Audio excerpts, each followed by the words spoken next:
Your microphone back on. Whoa! I did not know that was there. Don't die. I feel like I should have died there. Oh my god. What the heck is going on with this level? This level seems safer. This way seems safer than the other way. Let's do the safe way. Not die.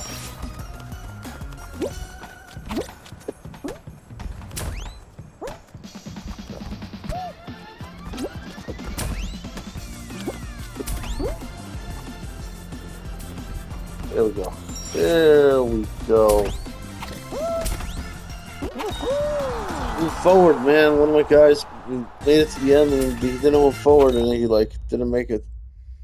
My squad mates didn't make it.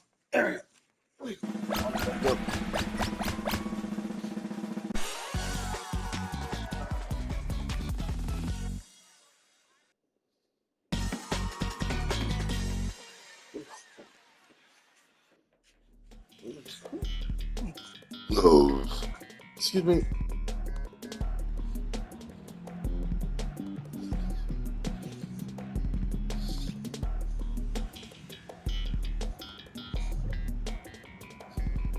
Alright, let's do this. Let's do this. Let's do this. Let's do this. Face comments that provoked a firestorm, leading to a Let's go. apology. The chairman of NBC News condemned Kelly's remarks during a staff town hall, according to Variety, saying there is no place on our air or in this workplace for them. I'm sure it was incredibly painful. It felt like the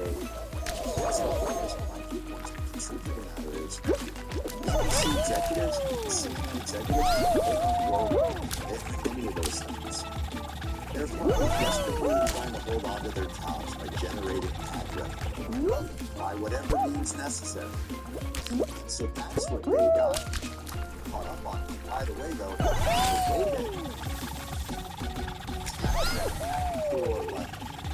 and that's what's created. So I should kind of calm. The only reason I was going for it was like, like you say, they didn't say like you're a bad person, that's why we're canceling the show. And that's what they did to them. The industry, rather than standing up for what was really going on there, which is you're not generating enough revenue and interest to justify your large contract or whatever it is, they turned it into we're getting rid of you for a moral failure or lapse. That is wrong. Wow. Sounds so nice. I don't care for what they do. I don't care for their opinions. But what happened to them was wrong. The executives. Aww. I was thinking about this when you were. Give me my rewards. Because there's a period of on MSNBC, there was a guest host on the program. So I knew people who ran it pretty well. And what I'd say about the people, It's the same situation. It's the same situation in terms of money. The only problem is that in that version, you're constantly failing. You're constantly failing because of your squad.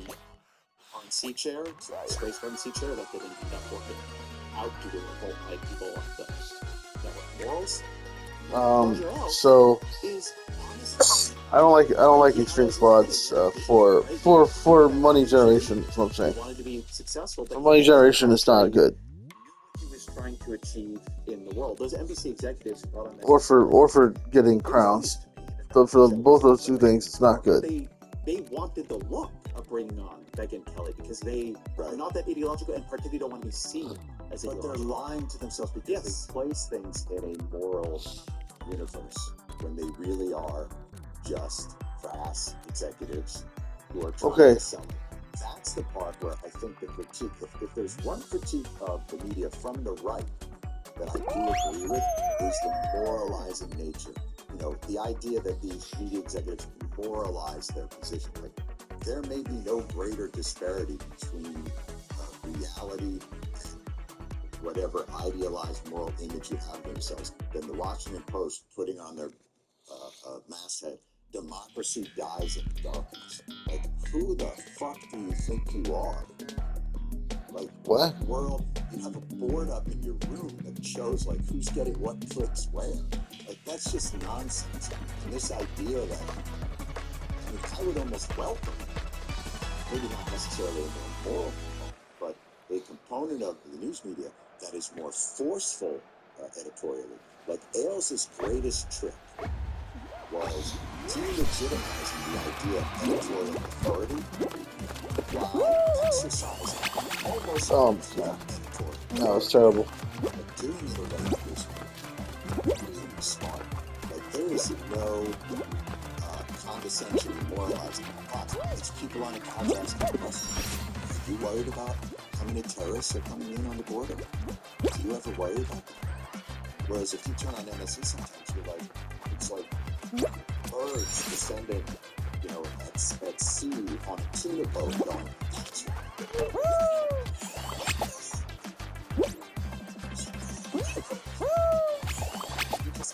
What is she saying? that's the brilliance of it. But, you know, so Why am I so bad at this?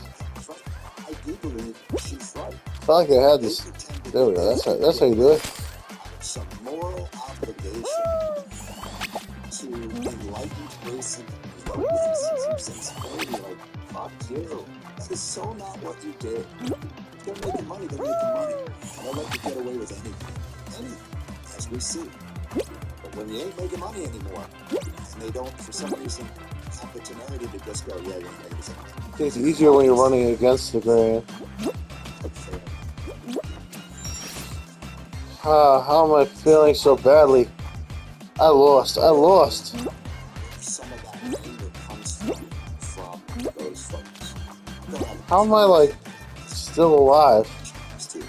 I'm gonna win? I'm gonna be okay? What the heck? Unbelievable. I hope these three get locked out. They're annoying me.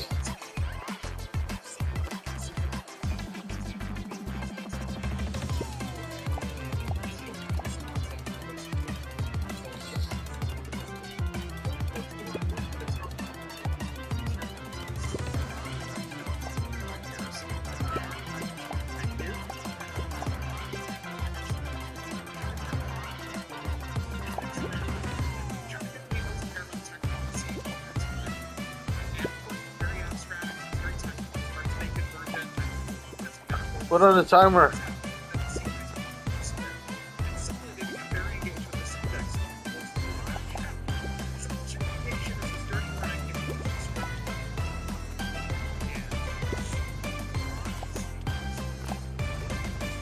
Kind of an interesting interview.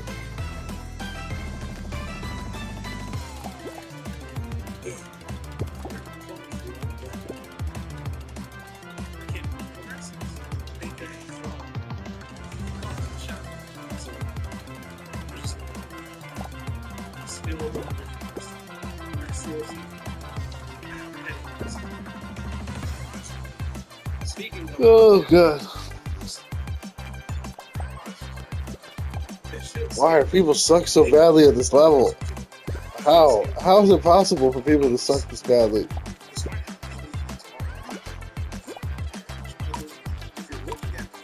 Oh god, we turned the timer on finally. Or really, I should say, old trains of thought return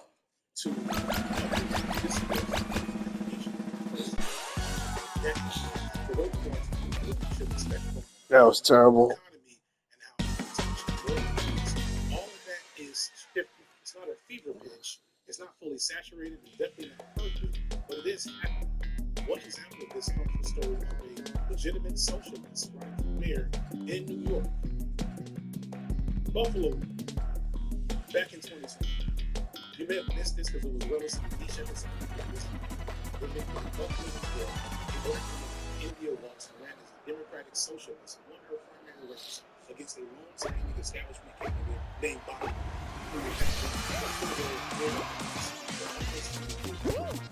Like most major cities, the Democratic race was the only real election that mattered, and winning the was often given to mayor Owen Shores. See, the Democratic Party was a race Shores to lead us to power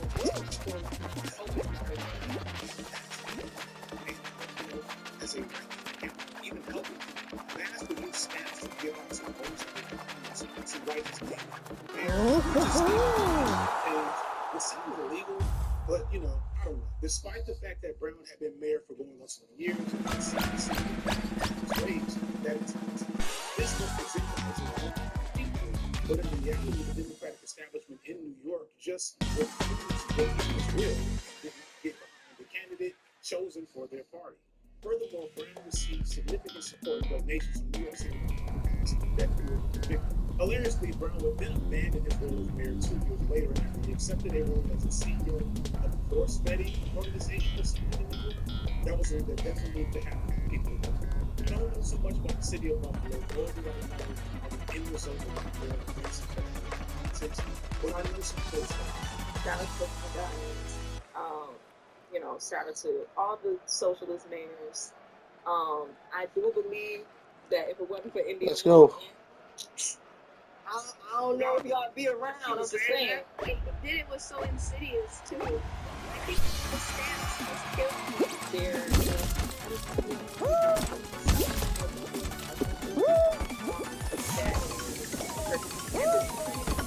No, this is not where I wanted to wind up. Always go left so you can go. Always go right so you can go left. They didn't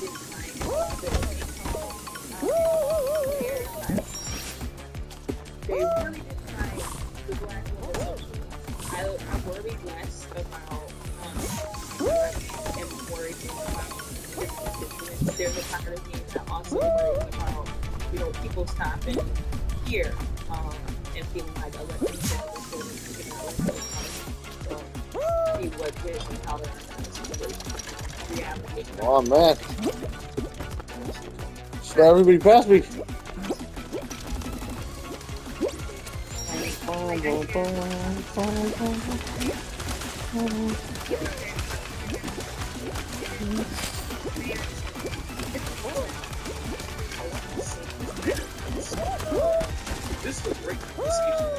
This is not good. I should have just went right.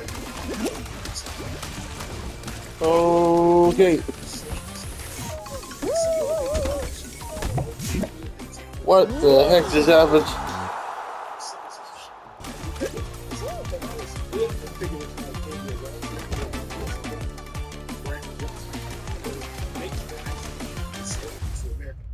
That fundamentally electoral politics as a whole is a limited instrument.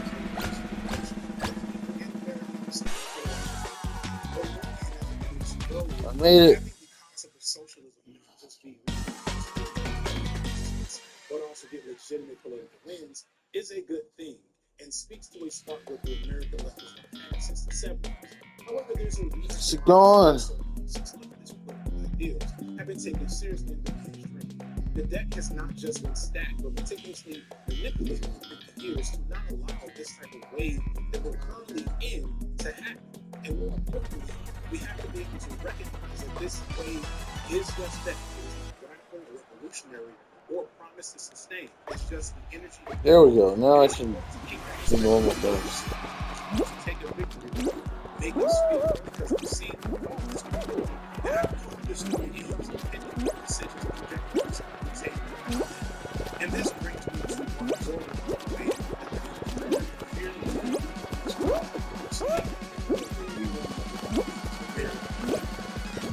recently,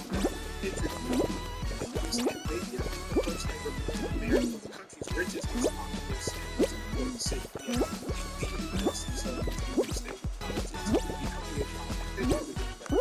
And he comes into that position with a very good.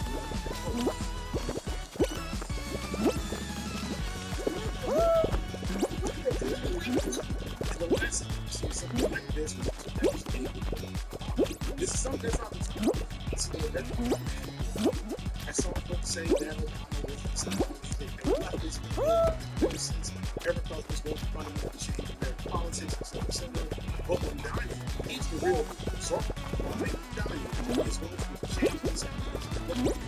Pressuring cities for America's working for the champion affordability, address the police state in New York City, and complete divestment of violence into the East, along with every other aspect of our American imperial leaders to fix once and for all.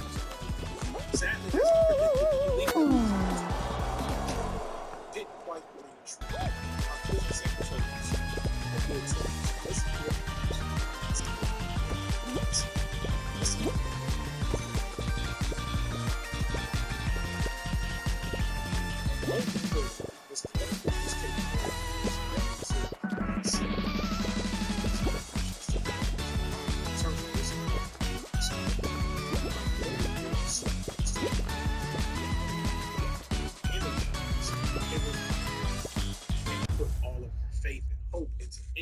competition, no matter how based on it is. Here we go. First and foremost, a competition. Students, to just say it's badass, but to remind people that regardless of how good it's all about energy. Alright, another 150, huh? Nice. And we're blessed with potential. But if the is actually one that a little shade on the way it's a narrative and say that regardless of his many flaws of Yay. on Donnie Goodman, there's some serious criticism to engage with around Donnie that I will get to in a moment. What I really want to do here is try to model a type of pluralism. Try to show that you can embody two truths at once, something that so many of us active online refuse to see as possible. Ironically, for the left, we struggle mightily. Yeah. I'm so sleepy. We also have I gotta go to bed. Oh, good night, everyone. Yeah, please like, subscribe, hit the bell, comment. Love you guys. Bye bye. Somewhere in there is a man who had a degree in Black Studies and read all the same shit I've read, who was far more sincere than Barack Obama ever was with his leftist ideas. But I also want to point that Zohran Mamdani and Barack Obama had these two conversations, and that regardless of how he and others want to imagine, he is still a little hard-carrying. Save. Stop recording.